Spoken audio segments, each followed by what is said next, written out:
I feel like confronting him is me. So we're just gonna ask. Just ask him. Is it true that you'll die when Viorica marries Decimon? I see you're still stuck on the same theory. Have you been snooping around again? Please answer my question, Rod. And if I am, why do you not want anyone to help you fix this? I need to tell you everything, Z. His voice is now soft, his expression tired. I've been aware of another way to break my curse from the beginning, but I would rather die than do what it is I need to do. Do what? Have you not read? Rod's voice trails off when he sees my confusion expressed. He clears his throat. Forget it. There's nothing you can do. The reason I never told anyone the truth of my curse is because I never wanted anyone to blame themselves for not being able to help me. I was already lost because the moment Viorica already really fell in love with someone else. I can never take that happiness away from her. Rod becomes silent, his gaze downcast. A wonderful expression catches me by surprise. You should have told me about your curse a long time ago. Since I must repeat myself, telling you about my curse won't change the outcome. I could have tried to help you. Why are you so insistent on helping me? Because I care about you. My face warms up when the words escape my lips. Rod also flushes. What are you saying? That I'm worried about you on Emmeline's behalf, of course. I do not want her to think that I let you die. Rod lets out a deep sigh. Just stop talking. You are in no position to tell me what to do. Z. There's a hint of warning in his voice. Now you better let me help you. Oh shit! I'm still so uncomfortable with this because he's our stepbrother. Whatever. My words are cut off when Rod presses his lips to mine. It's only a brief kiss. When he pulls away, his visual somberness has returned. Told you to stop talking. I can only stare back at him, baffled. Rod, you do realize that you just kissed the princess? Rod looks at Sebi, then at me. His face colors once more. He takes a step back, his lips pressed together. I'm sorry. Without any warning, Rod turns abruptly and stalks out of the room.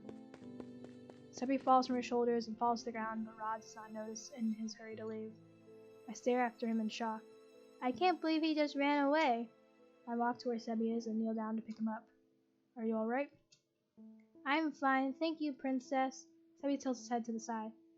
That Rod. I wonder when he'll start acting like a man. Suddenly kissing a girl like that is so unromantic.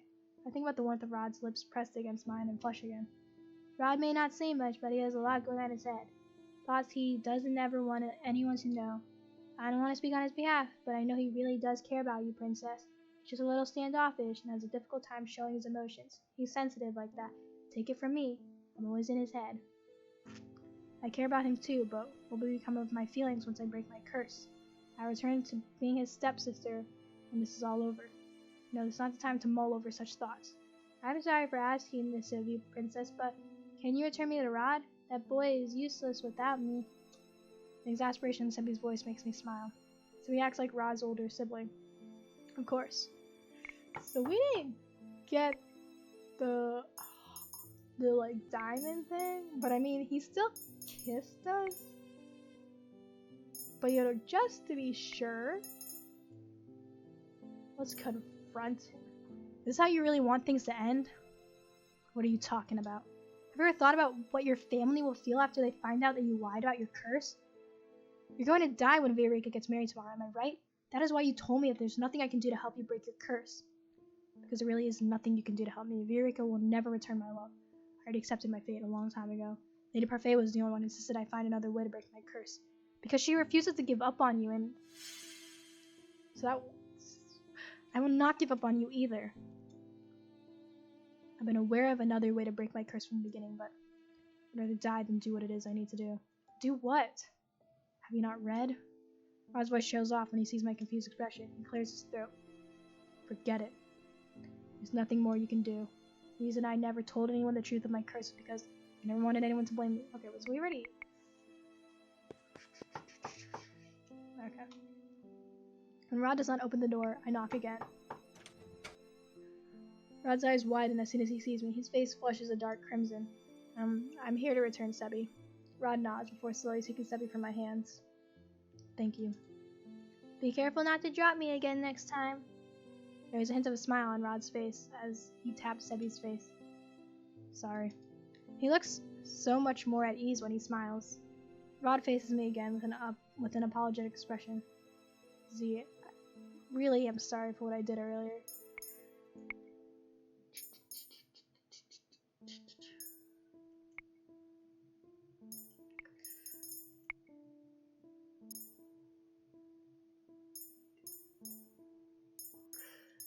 You don't have to apologize.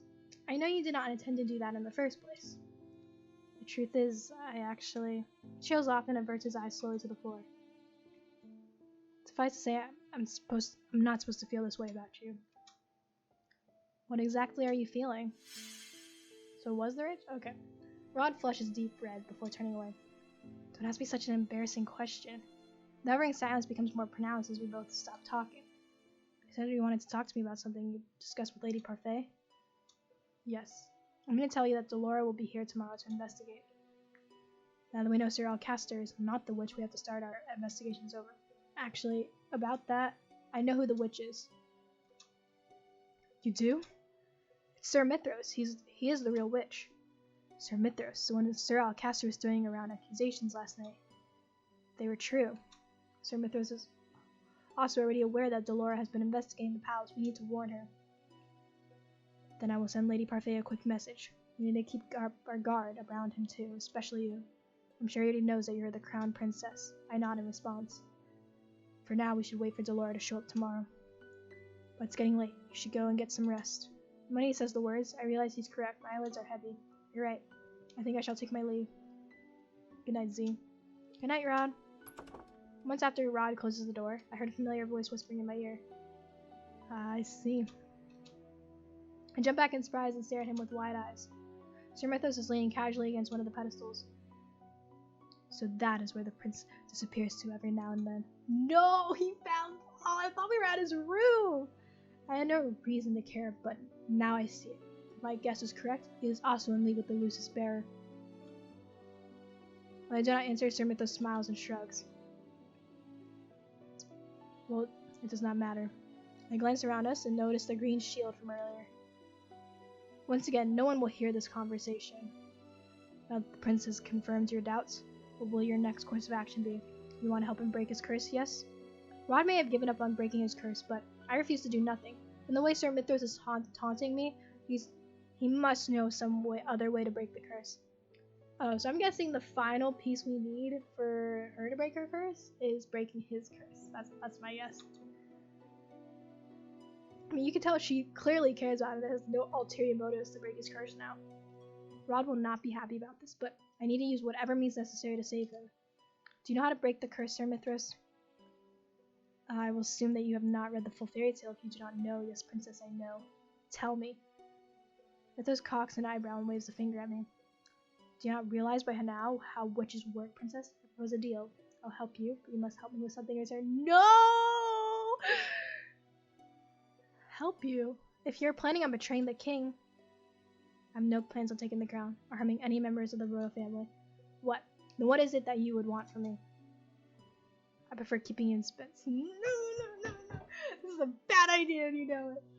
I prefer keeping you in suspense. I do enjoy surprises. You'll find out the day after tomorrow. That is your 18th birthday. See, I needed to know our birthday, but they're like, nah.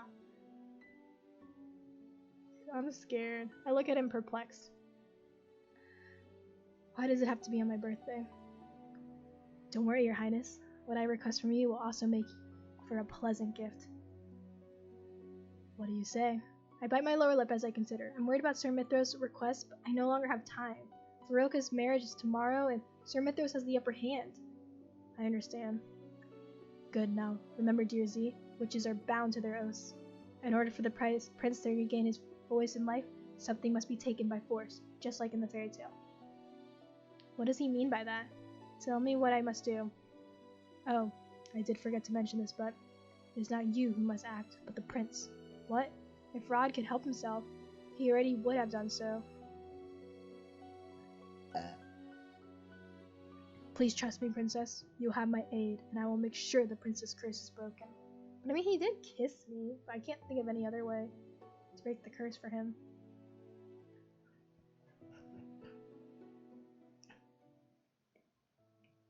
Today is Viorica's wedding day, and also the day Rod is destined to die. Sir Mithras explained his plan briefly last night. He told me that he would have a valuable item delivered to Rod that he would need to use to break his curse. He further explained that it was something he would need to use after the wedding. I tried to question him further, but he disappeared before I could say something, saying that he needed to start his preparations. I do not completely trust him, but I am running out of time and have no choice right now. The royal family has left the palace to attend Viorica's wedding. It is unusual for the king to attend another noble's wedding, but Viorica is an exception, given that she is one of Rod and Emmeline's best friends. Despite Sir Mithras' reassurance, I'm still restless. Sir Mithras told me that everything would be alright, that Rod would not instantly die the moment Viorica's got married. But why must the involvement be reserved for a time after the wedding? Why does he not act now? Someone's looking like they're in a bad mood. Dolores suddenly stands before me, smirking. Her appearance shocks me so badly I nearly dropped the dishes in my hands. What impeccable timing. We've heard from the prince about Mithras. No wonder I was iffy about the man. I should have realized he was the witch. Do you know him? Yes, I do. Dolores walks closer and places both of her hands on my shoulder. Listen to me, princess. I'm warning you. Stay away from Mithras. Do you understand? Awkward. The man is a sly devil. He cannot be trusted. I take a deep breath to still my rapidly beating heart. I pull an hour again, asking for his help. Princess, I need you to promise me that you will stay away from Mithras.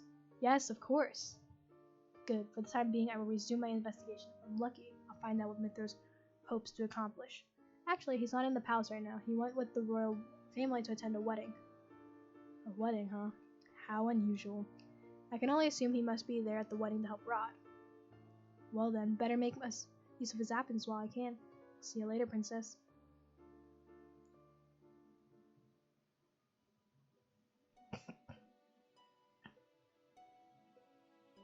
When I am left to my own thoughts, my mind returns to the issues of Rod's curse. Sir Mithras mentioned a similarity with the fairy tale, which means I may have a chance of finding out more. I decided to go to the library when I have time to pick up the book. I'm now on my way back to my quarters with the book in hand when I see Rod walking toward me from the other side. His eyes are fixed on the floor, so he does not notice me as I approach. Rod? He's still alive. Does that mean Sir Mithras has succeeded? Oh, it's just you. Rod's voice still comes from Sebi. The realization instills a deep fear inside of me. He's still cursed. How much time does he have left? As by surprise, Rod actually smiles at me. The smile is forced, however, and does not reach his eyes. He looks crestfallen.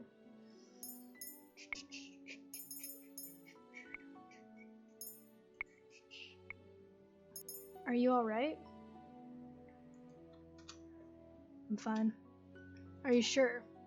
Yes, I'm sure. But I'm tired, Z, so for tonight I just want to rest. Good night. Without waiting for my answer, Rod begins to walk away. Strange heaviness hangs my chest. Why do I feel like this will be the last time I see him?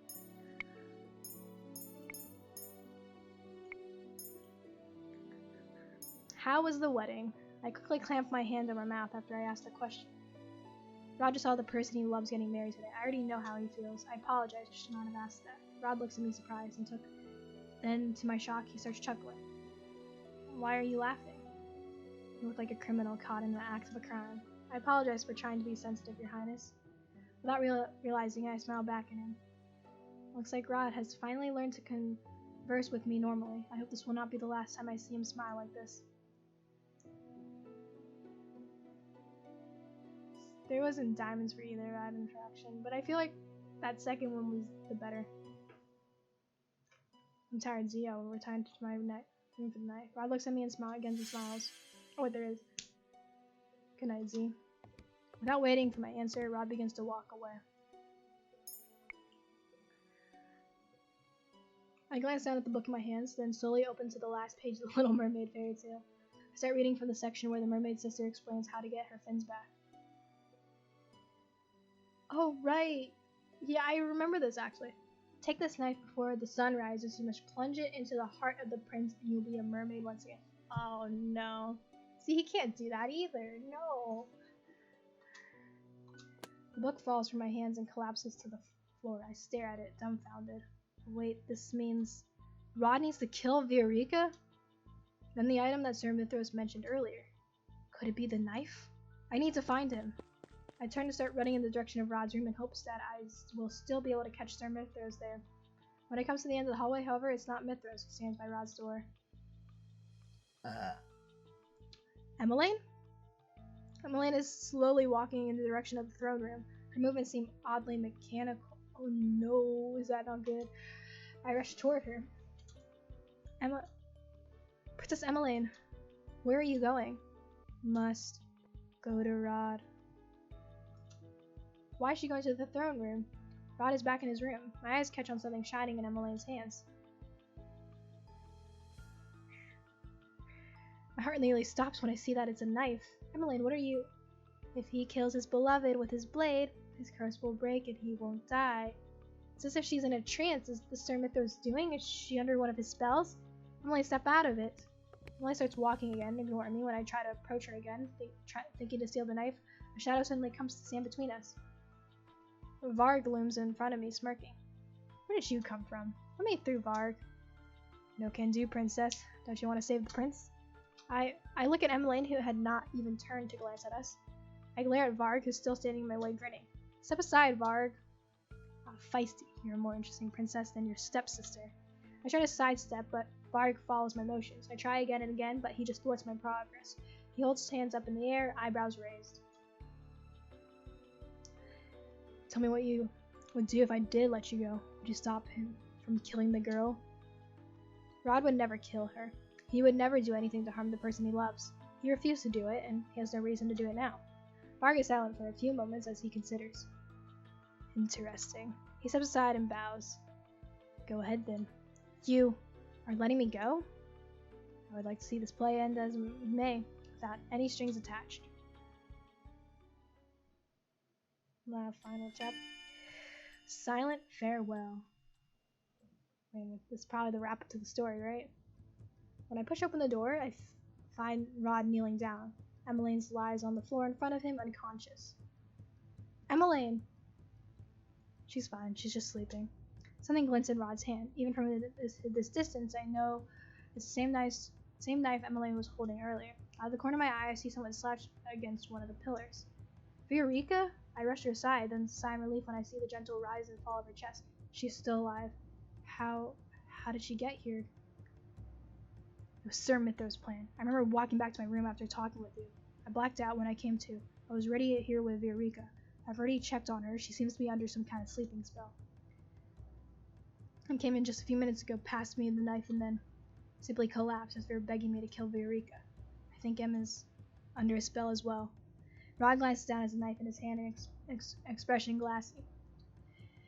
Emma almost convinced me. She pleaded that I not leave any of them behind. It's not as if I want to die and leave my family, but he stares at the knife for a few moments, then curses as he slams his fist into the ground. I can't kill her. Why would Sir Mithras want me to do this? Guilt floods my chest, making it difficult to breathe.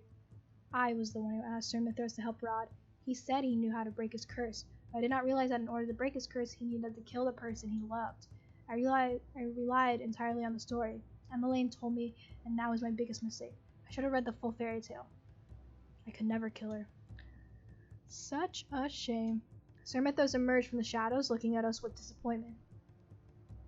To break his curse, Prince Rod must kill his beloved with the knife his sister has brought him, just like in the fairy tale.